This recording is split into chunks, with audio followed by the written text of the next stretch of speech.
श्री ओम नमः सिद्धिभ्य एस सुरासुर मन सिंध वंदिदम धोदगादिकम मलम प्रणमामि वड्ढमाणं तीर्थं धम्मस्य कातारं शेषे पुण्यतीर्थयरि ससौ सिद्धे विशुद्ध भावे समणे अणानदंसं चरित तव वीर्यायारे ते सौवे समगम पतेगमेव पतेगम वन्दामि अवट्टन्ते अर्हन्ते मानुषे खेते किच्चारिहन्ताणं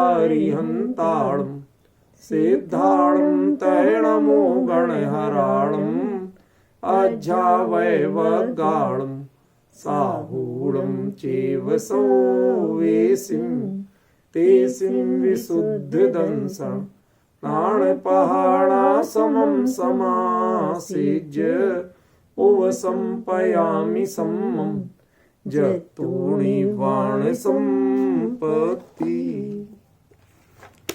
प्रवचन सार परमागम चरणानुयोग चूलिका महाधिकार गाथा 231 पृष्ठ 448। आहारे व विहारे देशं कालं समं खमं उवधिं जानिता ते समणो वट्टधिजदि अपलेवीसो। चर्चा हो गई थी इसकी, थोड़ा उपसंहार करते हैं फिर अगली गाथा पे चलेंगे। अभी ये और इसकी पिछली गाथा ये दोबारा ली जाएगी, जब आगे का प्रकरण आएगा तब इसका पूरा मर्म स्पष्ट होगा।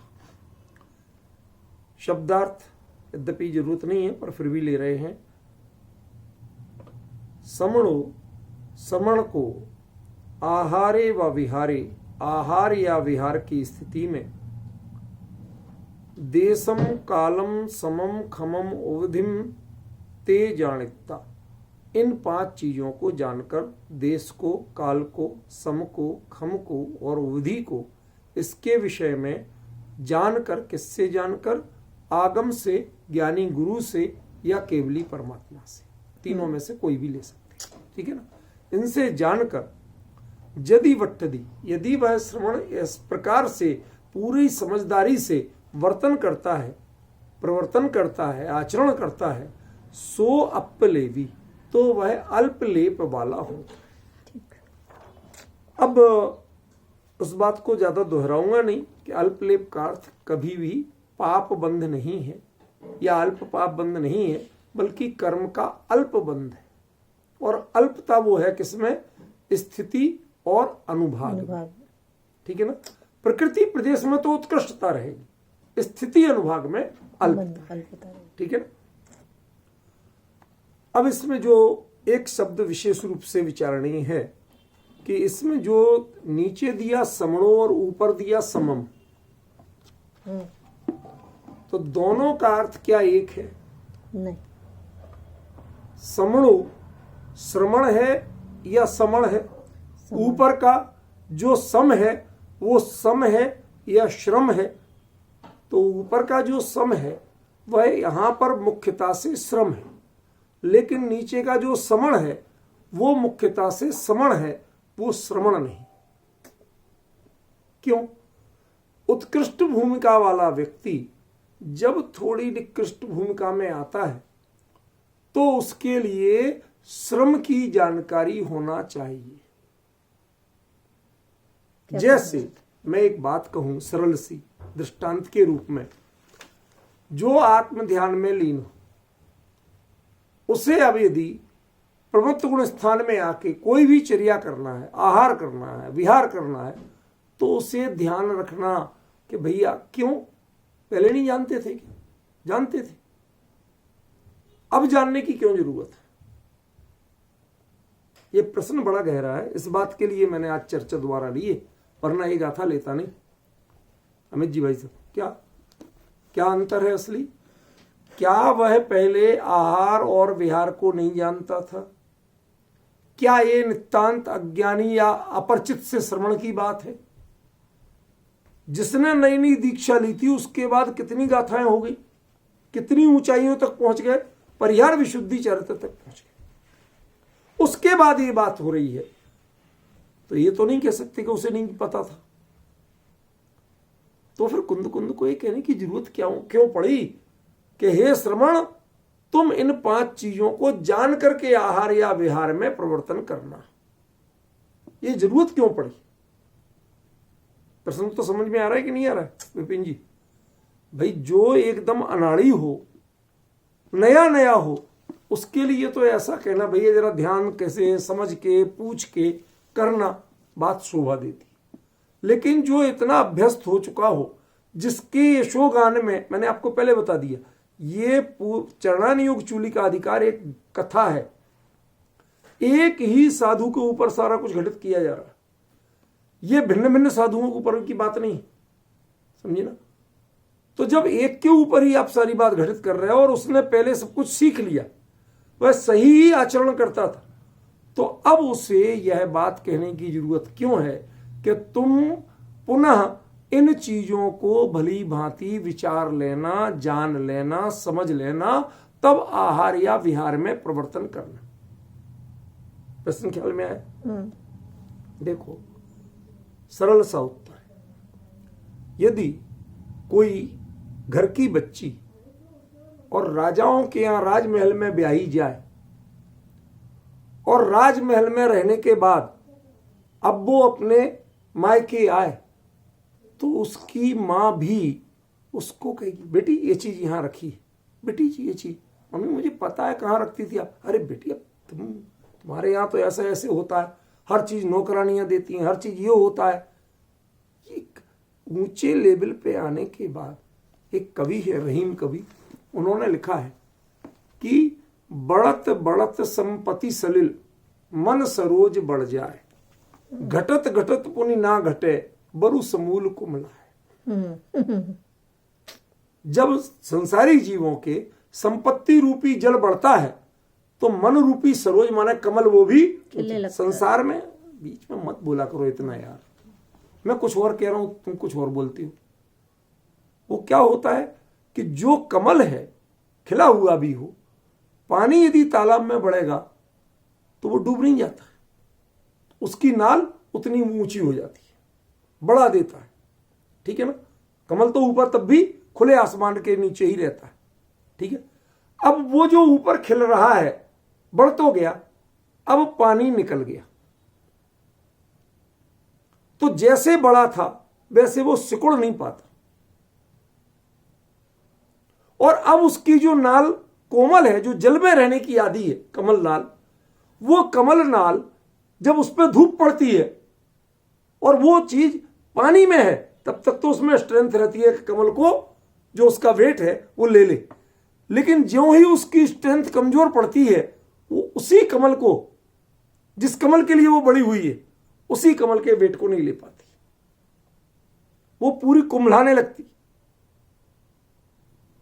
डिफरेंस समझिए ना, ये बड़ा सटीक दृष्टांत है, बहुत ही कंफर्म, बिल्कुल क्लियर। इसी प्रकार जब व्यक्ति की भूमिका ऊपर होती है, मैं आपसे पूछता हूं, कोई महाव्रती मुनिराज यदि देशवृत्ति के बारे में बात करेंगे तो क्या कहेंगे? भैया आगम से देख लेना, जैसा जो कहा है वैसा कर लेना। क्यों? अब हमें करना ही नहीं पड़ता, हमारी सोच से बाहर हो गई वो चीज। जो यूनिवर्सिटी का प्रोफेसर है, मेरे से घर में रोज लड़ाई होती थी। लड़ाई माना कोई वैसी लड़ाई नहीं कह रहा हूं, किस बात पे? जब बच्चे छोटे थे, ये लोग कहते अरे यूनिवर्सिटी में पढ़ाते, इनको नहीं पढ़ा सकते। नहीं पढ़ा सकता, क्यों? अब हमारी जो पढ़ाने की शैली है, जो शब्दावली है, जो सोच है, वह रटे रटाए प्रश्नोत्तरों की नहीं रह गई, माइंड ही चेंज हो गया। अब हम 1 घंटे तो समझा सकते हैं, लेकिन 1 मिनट में उत्तर नहीं दे सकते। वाटर माने पानी नहीं बता सकते, वो हमारी सोच से बाहर हो गया। समझ में आया? लोग कहते थे काय के इतने बड़े प्रोफेसर है, दूसरी चौथी के बच्चे को तो पढ़ा नहीं सकते, प्रोफेसर है। अंतर आता है विपिन जी, आप भी समझते होंगे इस अंतर को, मानते हैं ना? वही अंतर यहां है। ऊपर की भूमिका में पहुंचने के बाद जो थोड़ी सी नीचे की भूमिका थी वहां व्यक्ति को एडजस्ट होने में अंतर पड़ता है। मैं जब कैलाश मानसरोवर यात्रा गया तो दिल्ली से जब गया था उस दिन दिल्ली में 48 टेम्परेचर था।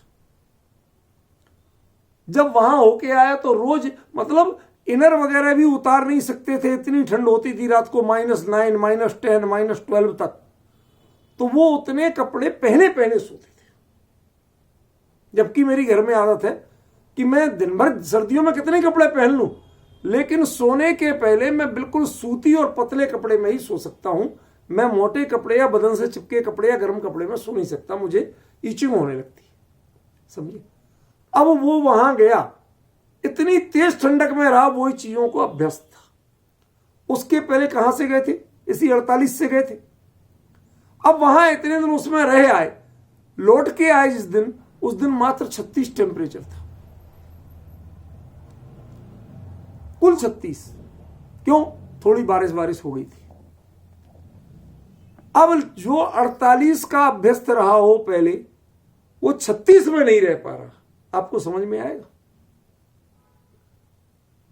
लेकिन एक बार आप किसी के लिए अभ्यस्त हो जाए, देखो भूमिका बढ़े चाहे भूमिका घटे, उसके लिए अभ्यस्त होना पड़ता है।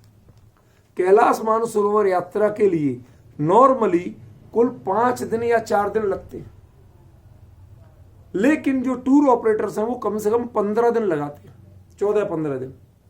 क्यों लगाएंगे? क्यों? यदि यहां से लेके वो फ्लाइट से लेके जाएंगे काठमांडू उतार देंगे, यहां 48 था वहां 28 है, कहते 20 डिग्री सेल्सियस का अंतर तो सह लो। वहां 2 दिन रखेंगे, यूज टू हो जाओ थोड़े से, ये शरीर एकदम से अभ्यस्त नहीं होता। उसके बाद वहां से ले जाके उन्होंने जहां अगले डेस्टिनेशन पे रखना है वहां पर 8 टेम्परेचर रह जाएगा, फिर 20 का अंतर आ गया, समझ गए? वहां भी 1-2 दिन रखेंगे। कुछ देखने को नहीं है, कुछ नहीं है, देख लो ऐसी पहाड़ वहाड़ बर्फ देख लो, कुछ नहीं है, सुनसान, कोई भाषा नहीं जानता, कुछ नहीं, फिर भी ना मार्केट है ना कुछ। रहो भाई, आराम से रहो, एंजॉय करो, आपको सब कुछ शुद्ध खाने को मिल रहा है, टाइम से मिल रहा है, जब जो चाहिए वो मिल रहा है, पूरे उनके ट्रक चलते हैं, साथ में शुद्ध भोजन बना के देते हैं, लेकिन नहीं।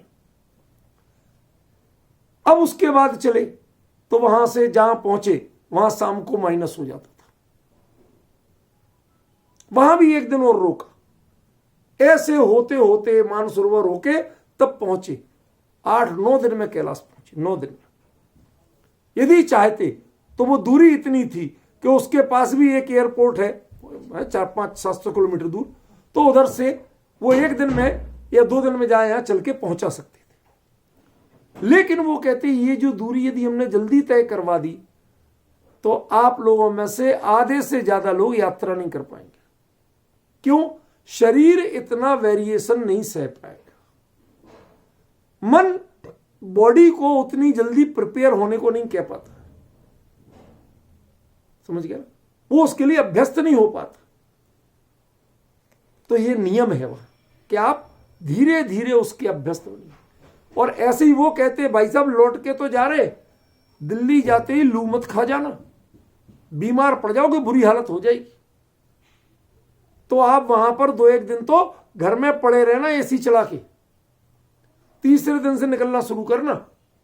अब पॉइंट समझिए, ये जो 2 दिन पड़े रहना है ना, ये है जाड़ित्ता। तब आप उसके अभ्यस्त हो पाओगे कि अब इस भूमिका में हो आप। क्यों? ये बॉडी भी, ये ब्रेन भी वो दूसरी चीजें पढ़ चुका है, सीख चुका है, वो उसके अनुसार निर्देश देता है। आप लोग सभी जानते होंगे, प्रबुद्ध हैं, पर मैं यूं ही दृष्टांत रूप में बता रहा हूं कि अपने शरीर के जो ये है ना स्किन, ये सर्दियों में एकदम फटी फटी होने लगती है, ड्राई, और गर्मियों में ड्राई नहीं होती। दुनिया में कपड़ा डालो तो गर्मियों में ड्राई होता है, सर्दियों में नहीं होता। क्यों बताओगे नवीन जी साहब? बताओगे? बड़ा आसान है। क्यों?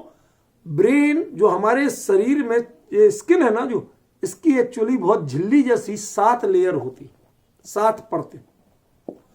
तो ज्यों ज्यों सर्दी बढ़ती है त्यों त्यों वह ब्रेन खून को उससे और नीची और नीची और नीची लेयर में बहने का आदेश देता है, ताकि वो खून ठंडा ना हो जाए।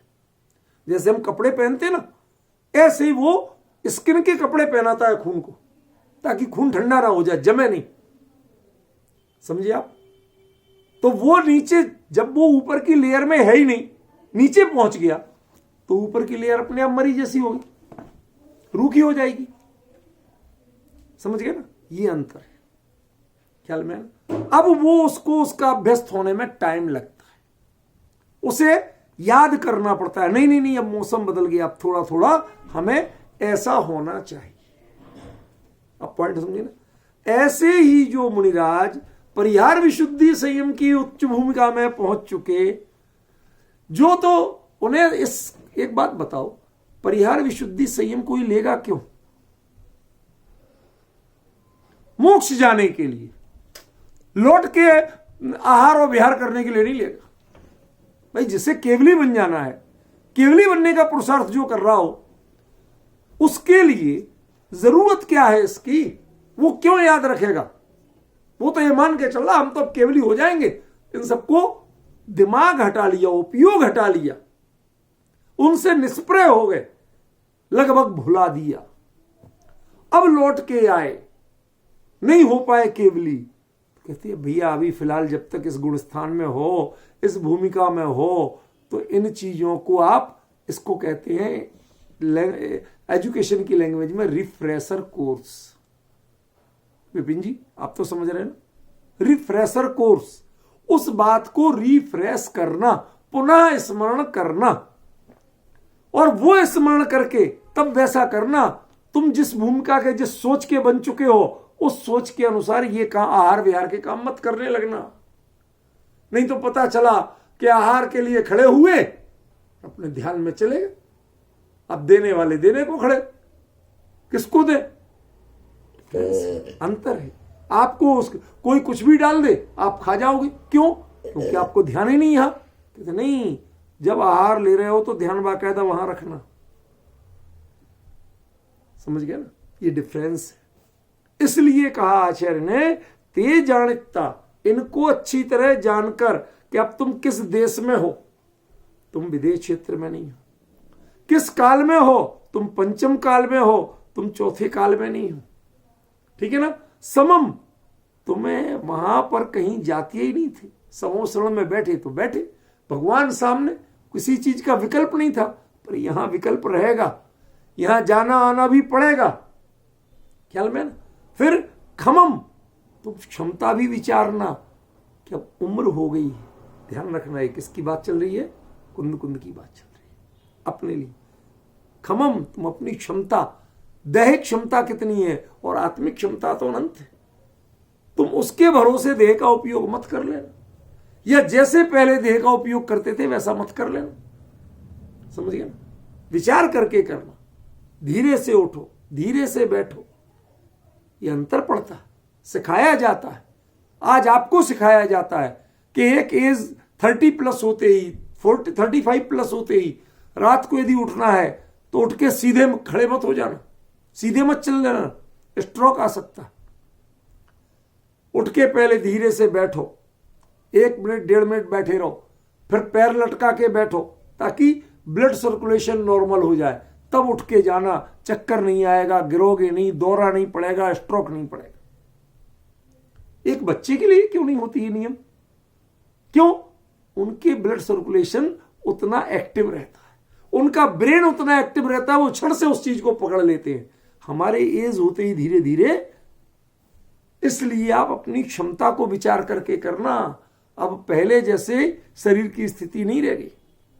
और उवधिम, ये शब्द तो बहुत इस पर चर्चा हो चुकी, खोलूंगा नहीं कि आपको संसाधन क्या करना है। ठीक है ना? उनको अच्छी तरह जान करके जो श्रवण प्रवर्तन करता है वह हमेशा अल्पलेपी होता है, उसके कर्म का बंध बहुत कम होता है। ठीक है? पंचम काल में है पर भी कर्म का बंध बहुत कम होगा। स्थिति अनुभाग सर्वार सिद्धि जैसे नहीं बनेंगे, अधिकतम बन पाएंगे तो 5वें स्वर्ग जैसे नहीं बनेंगे। ये जो सारी चीजें है ना, ये बातें बताना थी। अब कुंद कुंद जो विषय लेना चाहते हैं वह विषय कई दृष्टि से बहुत महत्वपूर्ण, बहुत मननीय है। उस गाथा को अब देखिए, 451 पेज, 232 गाथा। ए यज्ञ गदो समणो ए यज्ञम ऋच्छिदस्यथेषु ऋच्छित्ति आगम दो आगम चेठा तदो जेठा। अमित जी भाई साहब, इस गाथा के दो तीन अर्थ लगेंगे। जो एक अर्थ में तृप्त होना चाहते हैं वो इसके दो अर्थ को छूट जाएंगे, वंचित रह जाएंगे। इसलिए आज तो मैं पहले ही अर्थ करूंगा, पर ध्यान रखिए ये पहला अर्थ बहुत एवरेज है, शब्दों का अर्थ है आगम के अनुसार। लेकिन इसका जो दूसरा और तीसरा अर्थ होगा, वो दूसरा अर्थ होगा वह एक साधक की उत्कृष्ट भूमिका का, और तीसरा अर्थ घटेगा कुंद कुंद के साथ। इसलिए इन दोनों को बहुत गंभीरता से, उपयोग को शांत रखना, प्यासा रखना। जब प्यास होती है तो व्यक्ति हर चीज को ग्रहण करना चाहता, इसके प्यास नहीं होती वो ग्रहण नहीं करता। जो कपड़ा गीला हो उसमें पानी नहीं सूखता, और जो सूखा हो, प्यासा हो, वो उतना पानी सूख लेता। ऐसे ही हमें उपयोग को थोड़ा सा त्रसित रखो, प्यासा रखो, जिज्ञासु रखो, ताकि आप उसको ग्रहण कर सको। ठीक है, देखो इसकी अर्थ विचार करते हैं। ए यज्ञ गदो समणो, क्या अर्थ हुआ?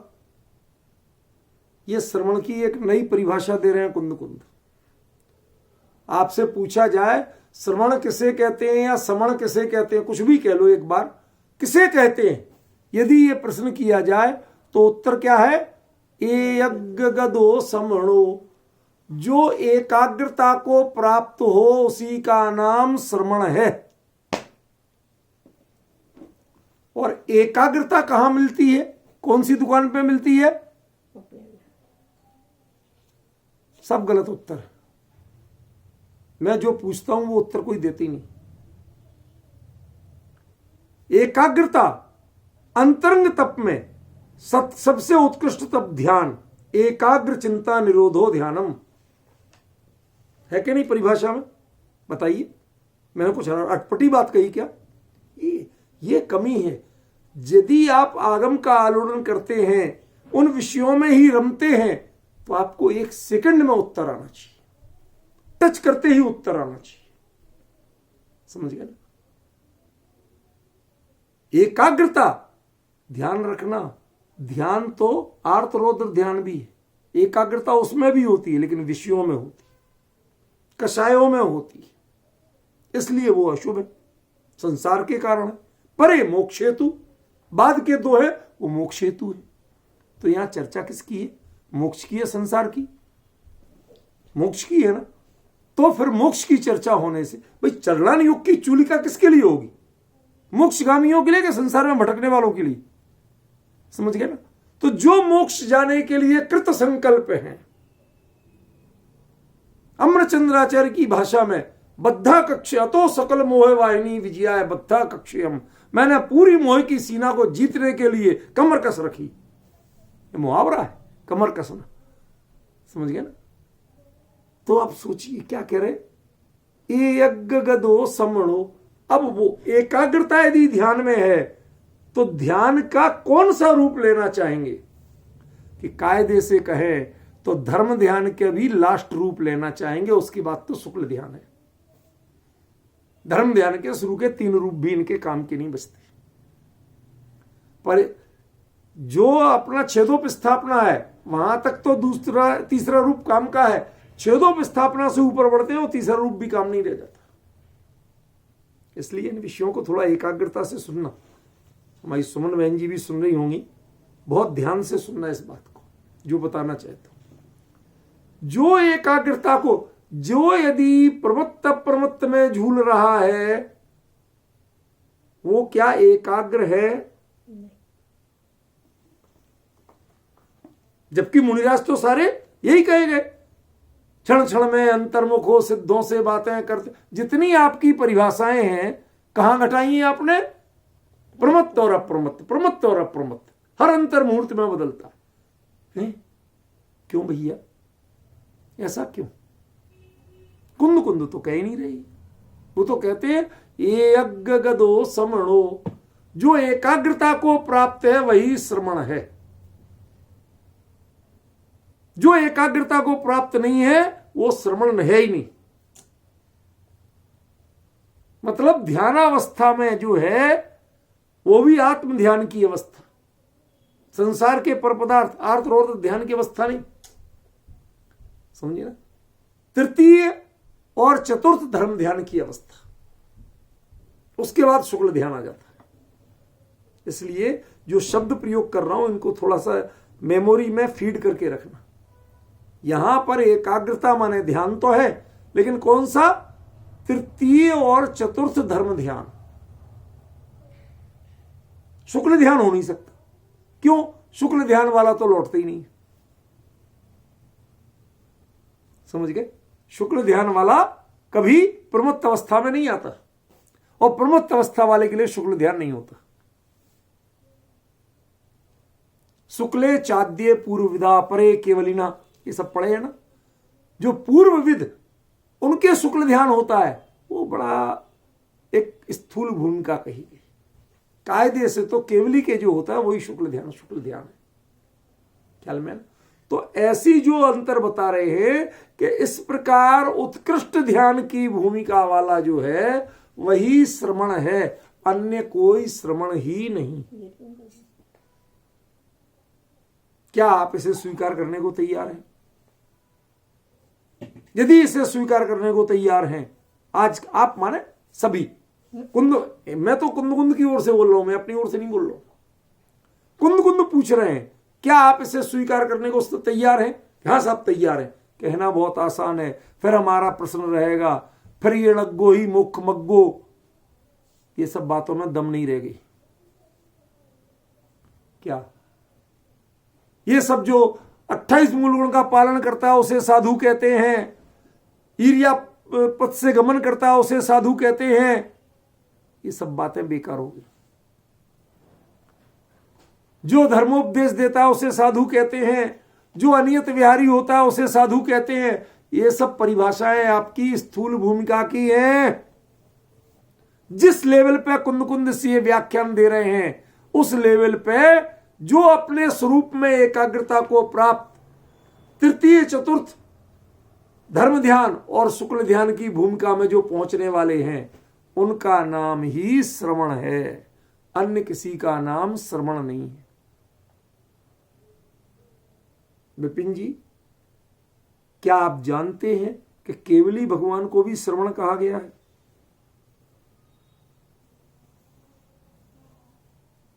अनगार शब्द का अर्थ क्या है? ऋषि, मुनि, यति और अनगार चतुर्विध संघ कहा गया। उसमें अनगार कौन होते? सामान्य केवली, तीर्थंकर केवली को नहीं कहा गया। क्यों? तीर्थंकर केवली तो संघ, चतुर्विध संघ, वो उससे ऊपर तीर्थंकर है, वो उनकी पद मर्यादा भिन्न मानी गई, समझ गए? लेकिन बाकी जो समोषण में सामान्य केवली होते हैं वो भी संघस्थ माने गए और उनको अनगार कहा गया, और उनके साथ ही चतुर्विध संघ पूरा होता है। यदि वो नहीं हो तो चतुर्विध संघ पूरा नहीं। आपने मुनि, आर्यका, श्रावक, श्राविका जो संघ की परिभाषा पढ़ी है ना, ये करप्ट परिभाषा, काम चलाऊ, व्यवहार नहीं कह सकते। कुन कुन जगह जगह व्यवहार नहीं किया, अरे व्यवहार लो भाषा दी, ये तो व्यवहारियों की भाषा है, ये वास्तव में संघ की परिभाषा नहीं है। संघ की परिभाषा में ईसा पूर्व काल में मात्र 4 थे, ऋषि, मुनि, यति और अनगार। उनमें न श्रावक थे, न श्राविका थी, न आर्यिका थी। ये तीनों मुनि संघ के पार्ट नहीं थे। इसलिए थोड़ी सी बात को पचाना पड़ेगा। आज आप 50 प्रमाण ला सकते थे, सिद्धांत को साहब कितनी जगह लिखा आचार्यों ने, कह रहे मुनि, आर्यिका, श्रावक, श्राविका, चतुर्विध। मुझे पता है, मुझे क्या बता रहे हो, लिखा है, बच्चों की बातें हैं, बहलाने के लिए लिखा है। बहुत बाल भूमिका के लिए, जैसे बच्चों के लिए चाबीदार कार लाके चलाते ना, और उसे बच्चा कार समझ के खुश होता है, कहते हैं मेरी कार मेरी कार। ऐसे ही ये बच्चों, अरे भाई संग किसका होता है? गृहस्थों का संग होता है। संग, G, not GH, SANG, this called संग, साथ, परिग्रह, मोह का प्रतीक है। और मुनिराजों का, विरक्तों का, त्यागियों का क्या होता है? संघ। तो श्रावक श्राविका कहां से संघ में आ जाएंगे? जिन्होंने त्याग किए ही नहीं, जो वैराग्य के उस शिखर पे पहुंचे ही नहीं, तो वो संघ में कैसे आ जाएंगे? बहाना किया गया, भाई एक दूसरे के पूरक हैं, ग्रस्त चौका नहीं लगाए तो मुनिराज के लिए कौन आहार देगा? आहार कहां से मिलेगा? मुनिचर्या कैसे पलेगी? हमने इसकी इतनी पराश्रित व्याख्या की है। अरे तुम्हें अपने जीवन को सफल बनाना होगा तो मुनिराज को आहार देने के लिए बैठोगे, इंतजार करोगे, चौका लगा के इंतजार करोगे। मुनिराज तुम्हारी चिंता करके मुनि दीक्षा नहीं लेंगे। आहार की चिंता करके कोई मुनि दीक्षा नहीं लेता है, और जो आहार की चिंता करके दीक्षा लेगा वो कभी मुनि हो ही नहीं सकता, दीक्षा हो ही नहीं सकती उसकी। वो नग्न तो हो सकता है पर मुनिराज पद पे नहीं हो सकता। बहुत बड़ा अंतर है, और बहुत जिम्मेवारी के साथ ये शब्द बोल रहा हूं। कोई भी शब्द किसी की निंदा स्तुति के लिए नहीं बोल रहा, समझिया? इसीलिए कुंद आचार्य देव ने क्या परिभाषा बनाई? यज्ञ गदो समणो, जो एकाग्रता को प्राप्त है वही श्रमण है। ये बाहरी क्रियाएं, 28 मूलगुण, आना जाना, आहार विहार, इनमें जो लगा हुआ है वो श्रमण नहीं है। श्रमण हो सकता है, समण नहीं हो सकता। अब प्राकृत में तो श्रमण का भी समण बनता है और समण का भी समण बनता है। अब अर्थ आपको निकालना पड़ेगा, कुंद समण की बात कर रहे या श्रमण की। सब जगह लोगों ने श्रमण लिखा हुआ है, किसी ने समण को समण नहीं लिखा। समझे? ये बहुत बड़ी गलती है। जब समण भी होता है और वो बाकायदा पद है, समभाव मणो समणो, समभाव है मन में जिसके, वो समण है, वो श्रमण नहीं। श्रम का भाव, 28 मूल गुण के पालन का भाव जिसके मन में है वो श्रमण है। और समता माने मोह और क्षोभ से विहीन होने का परिणाम जिसके मन में है, संकल्प में है, वो समण है। ठीक है? अब प्राकृत के समण के दोनों अर्थ हो सकते हैं, लेकिन हर जगह श्रमण ही अर्थ किया है संस्कृत वालों ने, श्रमण वो समण अर्थ नहीं किया। ये यहां की बड़ी कमी है। यहां कुंद आचार्य देव चर्चा किसकी कर रहे हैं? जो छेदोपस्थापना से ऊपर बढ़ गया वो समण ही होता है, वो कभी श्रमण नहीं होता। छेदोपस्थापना तक ही श्रमण होते हैं, और छेदोपस्थापना से ऊपर समण होते हैं, श्रमण होते ही नहीं। अब जब आप ऊपर की बात कर रहे हो तो आपके लिए क्या बनना? भले ही वहां से लौटे हो तब भी आप कहलाओगे तो वही, कि कुछ और कहलाओगे? अरे भूतपूर्व हो, कोई व्यक्ति रिटायर्ड हो जाए तो प्रोफेसर नहीं कहलाएगा। कोई डॉक्टर हॉस्पिटल से रिटायर्ड हो जाए तो डॉक्टर नहीं कहलाएगा। क्यों विपिन जी, कहलाते हैं कि नहीं कहलाते? तो यदि आप परिहार विशुद्धि से नीचे आ भी गए तो भी आपको क्या कहा जाएगा? चाहे भूतपूर्व की अपेक्षा से कैसे भी कहा जाए, आपके लिए व्यवहार समण का ही होगा, श्रमण का व्यवहार नहीं।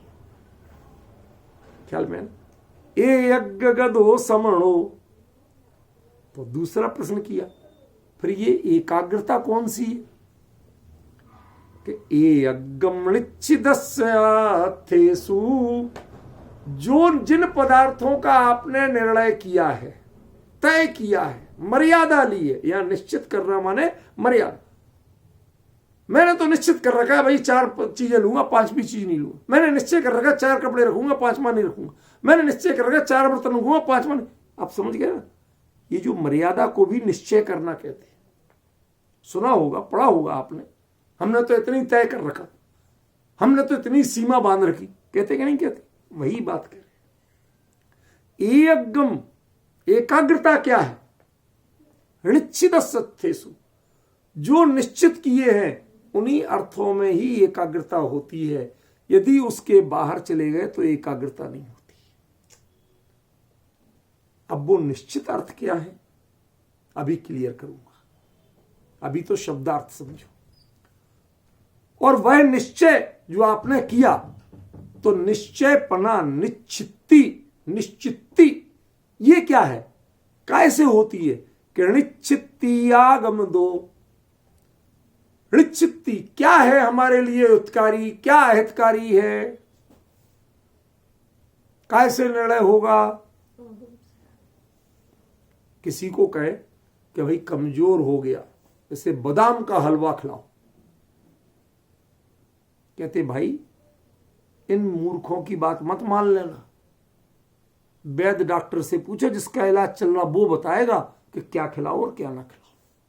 पथ्य का यदि रुग्ण अवस्था है, पूर्ण निरोग नहीं हो, तो रुग्ण अवस्था में जो विवेकी वैद्य है, डॉक्टर है, चिकित्सक है, उससे पथ्य सीखा जाता है। रुग्ण अवस्था में पथ्य लिया जाता है, आहार नहीं लिया जाता। जो तुम्हारी बीमारी को बढ़ाए नहीं, बल्कि बीमारी में ताकत दे, संबल दे, रिएक्शन नहीं होने दे, उसका नाम होता है पथ्य। ये निश्चित्ती शब्द का अर्थ बता रहा हूं। ये निश्चित्ती कैसे समझोगे, क्या है निश्चित्ती, कि वो आगम दो, इसका निर्णय तुम उन अनाड़ियों से मत करना जो कहते भैया बच्चा कमजोर हो जा रहा है, इससे जरा बादाम का हलवा खिलाओ। कहती ना, बिल्कुल भूल के भी मत खिला देना। वैद्य डॉक्टर से पूछो, जिसका इलाज चल रहा उससे पूछो, क्या डॉक्टर साहब इसे बादाम का हलवा खिला सकते क्या, बढ़िया देसी घी में भूंज के खिला सकते क्या। यदि वो कहे तो है काम का, वरना काम का नहीं। ऐसे ही जो ज्ञानी विवेकी केवली परमात्मा से लेके ज्ञानी गुरु पर्यंत जो है, वो उनका नाम है आगम। यहां आगम किसी शास्त्र का वाची नहीं, साक्षात केवली परमात्मा से लेकर ज्ञानी गुरु, विवेकी गुरु पर्यंत जो ज्ञान की परंपरा आती है, जो आपके लिए तुरंत रिस्पॉन्स देते हैं, बताते हैं कि इसका स्वरूप क्या, निश्चित्ती का स्वरूप क्या, किसका निश्चय करना, क्या लेना और क्या नहीं लेना, समझ में। बल्कि क्या नहीं लेना इसका तो विचार कभी किया ही नहीं जाता। विचार क्या किया जाता, क्या लेना। मैं जब वहां कैलाश यात्रा पर गया तो वो पूछता बाकायदा आया, जिम्मेवार जो टूर ऑपरेटर था, कहते नहीं साहब पहली बार हम जैन लोगों को ले जा रहे हैं, अब आपसे हम पूछ रहे हैं बताओ आप क्या क्या नहीं लेते। मैंने कहा भैया तुम लिखते लिखते थक जाओगे। मैंने कहा मैं ईंट नहीं खाता, पत्थर नहीं खाता, घास नहीं खाता, लकड़ी नहीं खाता, क्या क्या लिखवाऊं, कोयला नहीं खाता, जहर नहीं खाता, क्या क्या लिखवाऊं। मैंने कहा भैया साग सब्जियों में भी नहीं की लिस्ट बहुत लंबी है, हम लोग जैनी हैं, हमारी लिस्ट बहुत थोड़ी होती है। हमारा तय है, हमारी निश्चिती है कि हम ये 4 सब्जियां लेते हैं, तो मैं 4 से 5वीं की जुगाड़ हमारे लिए करना नहीं।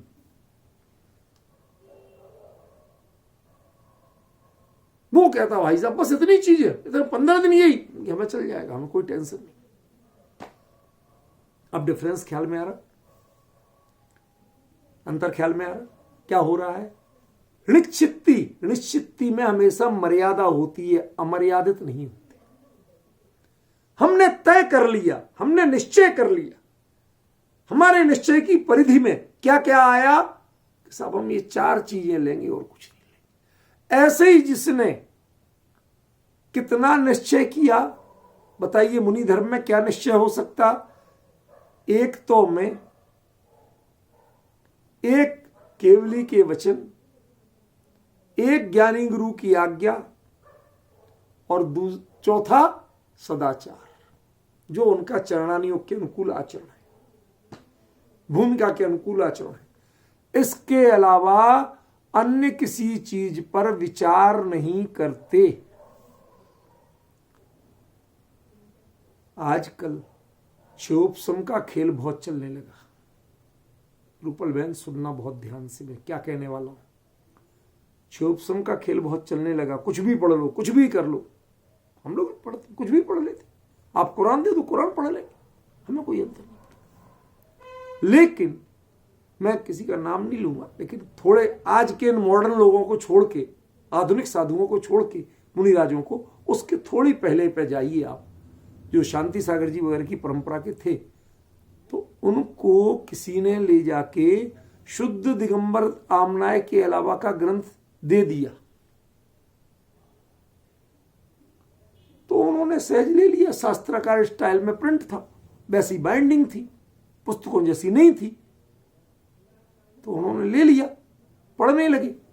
क्या है ये? तो किसी ने बताया ये तो फला आमनाय का ग्रंथ है, दिगंबर जैन आमनाय का नहीं है। तो उन्होंने तुरंत रखा, जल लेके हाथ धोए और हाथ धे के तुरंत प्रतिक्रमण और प्रायश्चित किया उसको। जिस विषय में मुझे उपयोग नहीं लगाना था, उस विषय में मैंने उपयोग क्यों लगाया, क्यों छुआ? ये मेरी मर्यादा के बाहर की चीज थी। थोड़ा समझ रहे हैं आप निश्चित्ती क्या है? आपके विषय सीमित हैं, उससे आगे विचार तक नहीं करना, जिज्ञासा की भी परिधि रखना, इससे आगे का विचार तक नहीं करना आपको। निश्चित्ती आगम दो, कहीं इस बारे में भ्रम हो, कहां से मिलती निश्चित्ती? कहते 4 लोग जो बताएं उसका नाम निश्चित्ती। केवली परमात्मा जो बताएं वो निश्चित्ती, जो तुम्हारे ज्ञानी गुरु बताएं वो निश्चित्ती, ठीक है ना? जो तुम्हारे अपने अनुभव से अंदर से प्राप्त हो, समझ में आए, हितकारी हो, वो निश्चित्ती। और बाहर में यदि परिवर्तन करना पड़े तो जो चरणान योग की मर्यादा है, उस मर्यादा के अनुसार जितना आता है वो निश्चित्ती। इसके अलावा अन्य किसी विषय में विचार करने तक का, छूने तक का, सोचने तक का मेरे पास अवकाश नहीं है। मेरी एकाग्रता भंग मत करो। शब्द समझे? मेरी एकाग्रता भंग मत करो। क्यों? जो एकाग्रता को प्राप्त है वही श्रवण है। इस मर्यादा, एकाग्रता तो कायदे से एक में होती है। क्या? एकाग्रता कायदे से एक में होती है, अनेक में नहीं होती। यहां तो 4 बता दिए, लेकिन उपयोग जब तक बाहर में है तब तक आपको एकाग्रता के विषय के उपयोग एकाग्र हो तो किन किन पर, कि इन पर हो, इनसे आगे ना चला जाए। यदि इससे आगे गया तो तुम्हारा समर्पण खत्म हो गया। अब डिफरेंस ख्याल में आ रहा है? क्या कह रहे हैं आचार्य देव? तदो, इस कारण से आगम चेष्टा जेठा, आगम की चेष्टा करना, जब विचार करना तो केवली परमात्मा के आदेश पर विचार करना, जब विचार करना तो ज्ञानी गुरु के उपदेश पर विचार करना। मैं सोच समझ के शब्द बोल रहा हूं, केवली परमात्मा के साथ आदेश और ज्ञानी गुरु के साथ उपदेश। केवली परमात्मा के आदेश पर विचार करना, ज्ञानी गुरु के उपदेश पर विचार करना, अनुभव से जो निधि मिली, जो मार्गदर्शन मिले उसको विचार में रखना। और इनसे बाहर यदि कदाचित अपनी मर्यादा से बाहर थोड़ा बहुत परिवर्तन करना पड़े आहार विहार आदि में, तो आगम के निर्देश का, चरणान योग के निर्देश का विचार करना। क्यों? मुनिराज, यदि श्रावकों के चरणान योग को विचार करके चले तो चलेगा? नहीं आया समझ में? यदि आपको मास्टर्स का एग्जाम देना है और हिंदी की किताब आप प्राइमरी की पढ़ो तो चलेगा? एमए का एग्जाम देना, प्राइमरी की किताब पढ़ रहे, सब हिंदी की तो है। अरे हिंदी की है तो क्या हो गया, वो तुम्हारे कोर्स से बाहर है, तुम्हें इसका विचार नहीं करना। तो चरणान योग के नाम पर वो श्रावकों के आचरण का विचार नहीं कर सकते, देश वृत्तियों के आचरण का विचार नहीं कर सकते, अलग छुलक के आचरण का विचार नहीं कर सकते। प्रति समय मेरी चर्या में जितना आता है, जितना आगम से सीखा है ज्ञानी गुरु से, उसका ही विचार करना, उससे आगे देखना नहीं। घोड़े की आंख पे, तांगे में जो घोड़ा जोतते ना, उसकी आंख पे ऐसे पट्टी बांधते कि नहीं, वो चमड़े का ऐसा टुकड़ा सूखा वो लगा देती। क्यों? क्योंकि उसकी आंखें सामने नहीं होती बेचारे की, उसकी साइड में होती, और साइड में जिस पगडंडी पे चल रहा है वो तो उसे कम देखेगा, और दोनों साइड लगे खेत में हरी घास ज्यादा देखेगा।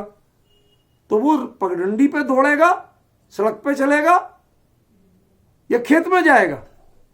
कि तुझे खेत देखना ही नहीं है, साइड में क्या है देखना ही नहीं है, तुझे सामने जितना दिखता है उतना ही देखना है।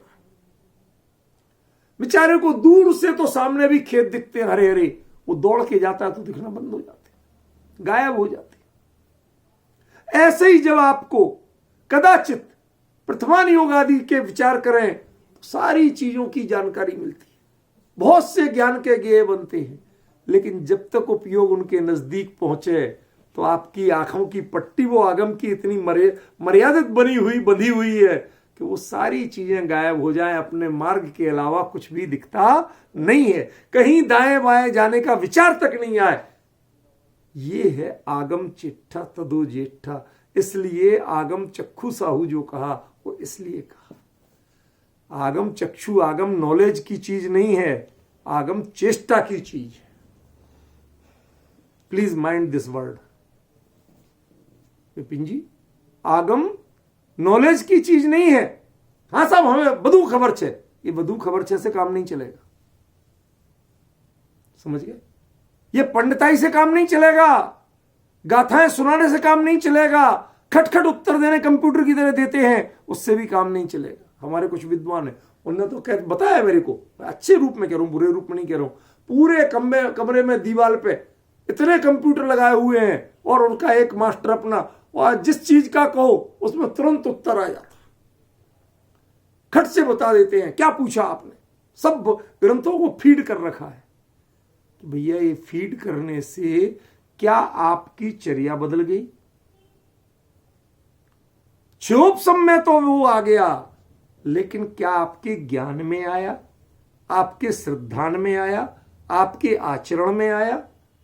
यदि इनमें नहीं आया तो वो क्षोभसम का विषय किसी काम का नहीं है, वो शुष्क ज्ञान है, वो कोरी पंडिताई है, किसी काम का नहीं। आगम चक्षु का विषय नहीं है, आंख से पढ़ने का विषय नहीं है। आपकी चक्षु आगम बन जाए तब समझना आप साधु हो। क्या कहा? नहीं आया समझ। चक्षु से आगम पढ़ोगे तो साधु नहीं बनोगे। जब आपकी चक्षु आगम बन जाएगी कि जो देखेंगे आगम के अनुसार अलावा, उस मर्यादा के अलावा कुछ दिखता ही नहीं हमें, तो समझना कि तुम साधु बने हो। बहुत गजब का अंतर है न विषयों का, समझिए। ये विषय शुरू तो किए गए हैं, इस विषय में लंबा चलने वाला है, ये जल्दी निर्णय नहीं होगा इसका।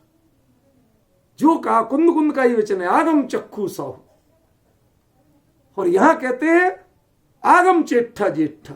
आगम की चेष्टा करना अच्छी बात है, आगम को पढ़ लेना अच्छी बात नहीं, क्षोभसम का विषय बन जाना अच्छी बात नहीं। समझे? ध्यान रखना, जब इस गाथा का तीसरा लेवल आएगा उस दिन आपको, मतलब जैसे कहते हैं रोम रोम खड़ा होगा आपका, ऐसे आपको लगेगा कि कहां हैं हम। इस गाथा का तीसरा लेवल जिस दिन आएगा उस दिन आपको लगेगा, पता चलेगा मैं क्या कहना चाहता हूं। मुझे अभी से वो चीज सब ख्याल में है, लेकिन मैं स्टेप बाय स्टेप ही तो आगे बढ़ पाऊंगा। एक साथ सब खिचड़ी कर दूं तो सब छूट जाएगा आपको, समझिए। इसलिए पहले विचार करो। एक बार कुंद कुंद कहते हैं आगम चक्षु साहू, दूसरी ओर खुद ही संशोधन करते हैं कि आगम की नॉलेज हो जाना, आगम को पढ़ लेना, याद कर लेना, सुना देना, is not enough. This is not good for a monk, this is good for, just not good but चल सकता है, जिसे कहते हैं फॉर ए पंडित, क्षोभसम ज्ञानी। उसके लिए ये चीज चल सकती है, उसके लिए गर्व की बात हो सकती है। एक साधु के लिए कभी गर्व की बात नहीं है कि मुझे कितनी नॉलेज है, कितनी गाथाएं याद हैं, कितनी भाषाएं आती हैं। ये साधुओं के लिए गर्व की बात नहीं। तुम्हारे चक्षु आगम बने या नहीं बने ये बताओ। तो चक्षु का विषय आगम बना एक अलग चीज है, चक्षु आगम के अलावा कुछ उसमें दिखता नहीं। उससे जब दिखे तो वही दिखेगा और कुछ दिखेगा ही नहीं। देखो, क्षमा करना शब्दों को, चक्षु और चक्षु का विषय और चक्षु का आगम बनना, इन दोनों में बड़ा भारी अंतर होता है। एक छिपकली प्रजाति का जानवर होता है, उसको क्या बोलते मुझे नाम ध्यान नहीं आ रहा, वो बड़ी बड़ी छिपकली जैसी होती ना, गोहे बोलते क्या बोलते, तो वो चींटियों को बहुत पसंद करता है। लंबी जीभ निकलती उसकी, सांप जैसी, उससे भी लंबी, और वो उससे जहां दिखी चींटियां उनकी बामियों तक में मुंह जीभ घुसा घुसा के, उसकी परिणति है, जीव है संसार के अपने मोह की परिणति। एक मुनिराज चलते हैं तो वो भी चींटी देखते हैं, चींटी देख के चलते हैं। बताइए, दोनों की चक्षु ने चींटी देखी या नहीं देखी? जो चक्षु से चींटी देखते ही आगम के अनुसार करुणा बुद्धि पूर्वक, ईर्ष्या समिति पूर्वक आचरण करते हैं, वो आगम चेष्टा है, और वो खाली चक्षुपना, चाक्षुषपना है। जब आपने आगम के वचनों को अभिमान का विषय बनाया, गर्व का विषय बनाया, तो उस समय आप आगम चक्षु तो भले ही हो सकते, लेकिन आगम आपका चक्षु नहीं बना है। जब आपकी दृष्टि उसको देखते ही अंदर में करुणा उमड़ने लगे। रिद्धिधारी दो मुनिराज, क्या ऐसी करुणा उमड़ी कि हिरण के फाड़ को खा रहे आप, तो जरा सी बात कहते तो आप विचलित होने लगती है, ऐसे ऐसे मुंह बनाने लगती है। उन्हें अच्छी तरह ज्ञान में आ रहा कि इसके मुंह नहीं धोया, ऐसे खून लगा दांतों में, अभी मरणासन्न से हिरण सामने पड़ा है, तड़प भी रहा हो सकता है। क्यों? उसके बावजूद उन्होंने उसके अंतरंग की पात्रता को परख करके मात्र आगम चक्षु बने, आगम की बात की और किसी की बात नहीं की।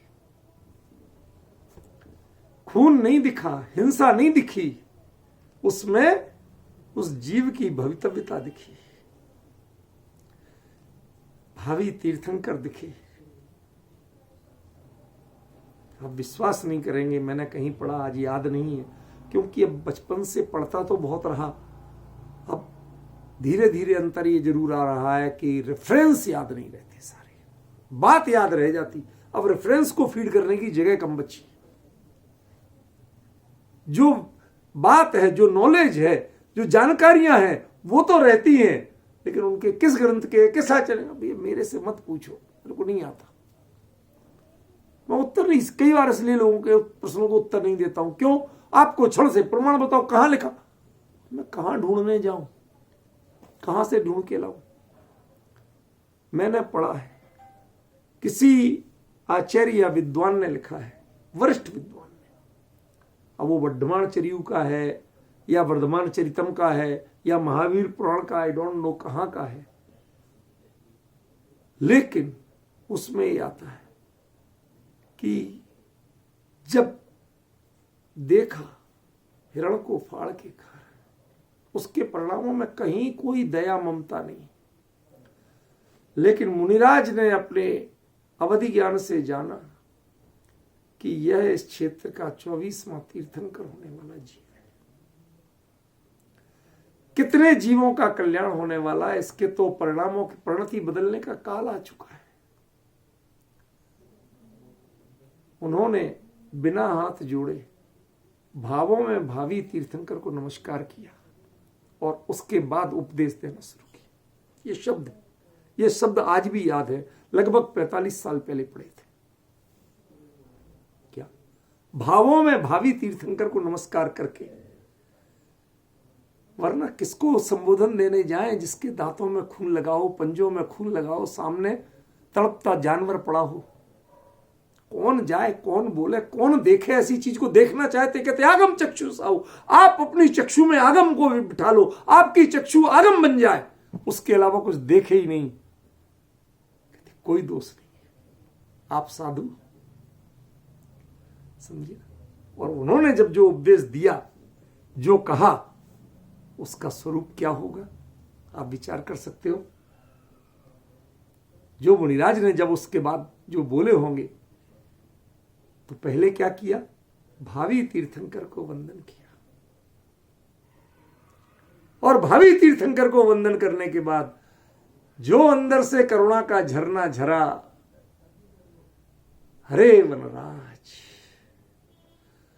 100 इंद्र तुम्हारे चरणों में झुकने, ऐसी पात्रता तुम्हारे प्रकट होने को तैयार खड़ी है, दरवाजे पे खड़ी है, खटखटा रही है, और तुम ये भूल करके इस हिंसक कार्य में लीन हो।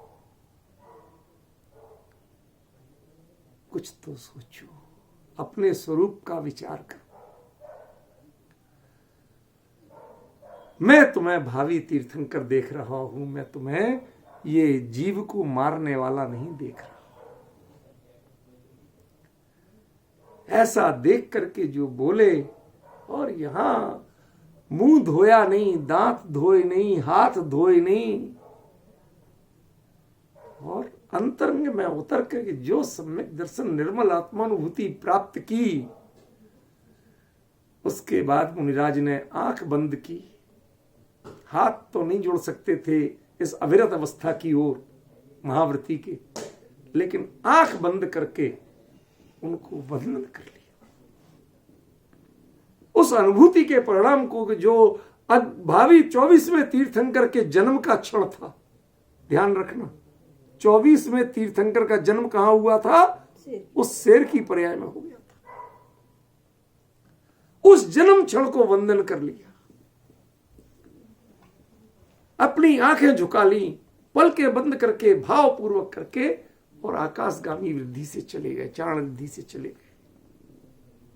तृप्त होके गए कि अब यह धरती बंजर नहीं रहेगी, इस पे हिंसा की फसल नहीं लहलहाएगी, इसमें करुणा, दया और अहिंसा का परचम लहराएगा। एक जीव के माध्यम से ये आगम चक्षु साधु चाहते तो क्या, अरे रे क्या क्या तुम ये कर रहे हैं, हिंसा देख के दूर हो सकते थे। हाँ, रूपल बहन को तो जरा सा दिख जा, भागने का मन करता। मैं कभी बोल देता हूं तो ऐसी मुंह बनाती है कि कहां से कहां ये बात कर रहे। बहन, बहुत सी चीजों को आपको सहज रहना सीखना पड़ेगा, सहज रहना सीखना पड़ेगा, समझिए। आगम चेठा तदो जेठा, संसार की वस्तु का स्वरूप ऐसा ही है, किसमें नहीं है। ये शरीर वैसे ही है और कुछ अलग नहीं है, समझिए। आप इसको भी आगम की चेष्टा से देखो और उसको भी आगम की चेष्टा से देखो।